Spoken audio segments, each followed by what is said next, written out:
Hello, thanks for tuning in. So, today is New Year's Day. Happy New Year's. I don't have much to do right now except make this fantastic video for your viewing pleasure. I haven't been to Mexico in 30 years, okay? So I don't know what's going down there or what's going on, boots on the ground experience, that sort of thing. I read somewhere that people there are doing all right, people who are working. And in fact, I came across a statistic that the portion they spend on rent there is far lower than what we do in America. And someone said that anecdotally, Americans have developed a reputation among Mexicans of being financially fucked up. My source of this is IBT UK, a website article. Maybe this is why Mexicans don't come here no more. Immigrants who still come for other reasons and from other places. So articles prevail about poor financial literacy in America, doom spending, etc. And some blame is placed on people for making poor financial decisions. But I, for one, can attest that for the vast majority of working class people, the margin of discretionary income is so thin that after necessary expenses, you almost have to make those discretionary splurges if you don't want to feel like you're dead inside, because of course, maybe you're working 50 hours a week for 15, 16 an hour.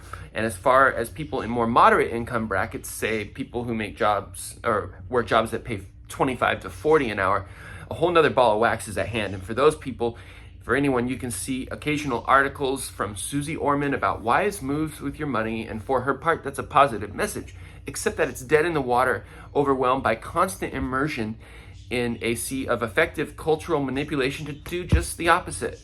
Advertisements, social media influencers, basically, your friends, what everyone is doing overwhelms this whisper of stashing 10% of your income for retirement. And one of my coworkers once told me that, I'm too young to worry about retirement right now. Not that I'm doing good with mine, but she's in her 20s. I'm like, yeah, no, you're not. So anyway, even if your household does make $150,000 a year, at this point, unless you want to live in a dangerous part of town, half of that income is going towards paying and maintaining a single family house in a nice area. That's just the value of the dollar, really, and what it is.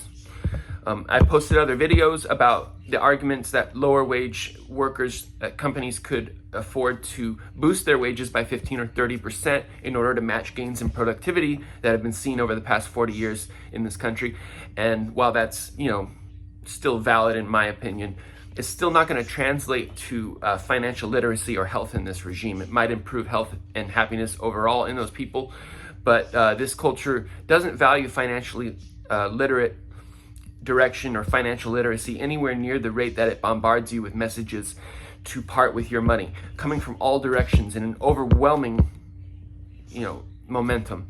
And while a minority of quote unquote responsible people might manage to swim upstream in an environment like that, I read enough about human behavior and psychology over time to know that most people won't.